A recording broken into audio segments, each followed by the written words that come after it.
G'day YouTube, in particular AdamShumpisxXx. How you going, mate? Listen, with regard to the deleted movies, the ones I took down because the PoLice inspector rang me up and said boo-hoo, sob sob, the relatives are all upset. I think you're right. I don't think that my YouTube movies actually changed anything in terms of what they were grieving about. So today, in the rain, before the rain actually washed out the marks on the road, I did a second crash analysis, and whereas my original 1 minute 11 second plus 2 minute 47 second movie had to be deleted, and I put up a, what was it, 5.5 minute movie talking about it, today I shot a 9 minute 33 second or something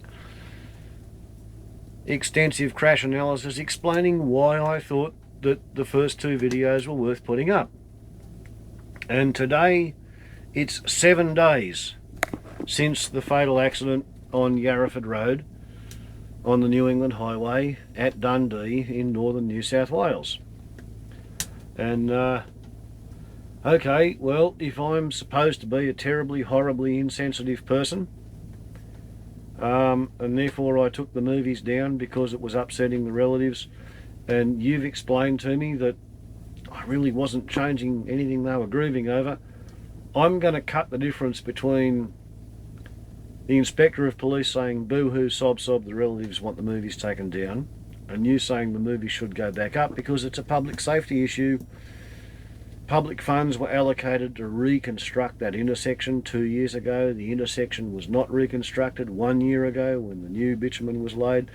Therefore, there was nowhere for the northbound vehicle to go when confronted at the intersection at 100 kilometres an hour, 176 feet per second closing speed with a truck, and thus and because there was a fatal accident. So it's a public health and safety issue. It's a road transport safety issue. And AdamShumpisxXx, yeah, you're right. I was a soft-hearted weakling and a wuss, and I was pushed over backwards by the emotional impact of being rung up by a PoLice inspector. I mean, my initial thoughts were, has my daughter been busted for anything? Has my son turned his car upside down? Has my mother run into a school bus? Those were the three possibilities that came to the top of my mind as to why a PoLice inspector would want to ring me. Because let's face it, I don't do anything that really generally more or less annoys a PoLice inspector.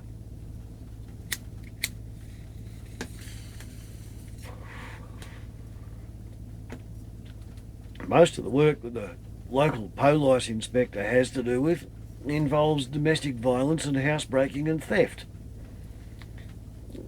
I don't live with my wife, so there's no domestic violence. I'm not interested in housebreaking or theft, so there's no reason for a PoLice inspector to ring me up, other than to ask me to take down the YouTube movies, and I've never had that happen before. How many YouTubers have had a PoLice inspector ring them up on the landline and ask them to take down their movie? Yeah? Well, I lost 2 movies in 5 minutes. And on the subject of calling them the PoLice, it's an historical, accurate, archaic use of the word. Once upon a time, William Peel was employed by the London Municipal Council to raise a civilian militia to patrol the streets of London and clean the human scum and lice from the streets in the manner of a PoLice patrol in a public house. Okay?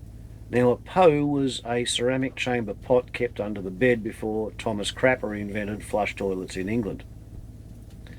A Po is a pot you shit in. In a public house, you can't afford to have the chamber pots under the bed infected with lice and contaminating tomorrow night's guests. So every day the PoLice patrol took the chamber pots from under the beds and emptied them and washed them and boiled them to kill the lice. So a PoLice patrol is what they are traditionally, according to the meaning of the word. They patrol the streets to get rid of the human lice, the scum of society, the PoLice patrol. Alright, I'm not being past remarkable, I'm not casting a judgment, I am merely being historically accurate when I say that the PoLice inspector asked me to remove the YouTube movies. And out of deference to the feelings of the bereaved and the grieved, for 2 weeks they're down. But 1 week from today, the triptych goes up. The 10-minute second crash analysis, the 1 minute 11-second news report, and the 2 minute 47-second crash analysis the day after the prank. Okay, Adam, is that more or less acceptable to the YouTube community according to the rules and the regulations of the YouTube community? And I accept the fact that, okay, I didn't actually break anybody's privacy rules. I bent over because the policeman asked me to. Ciao.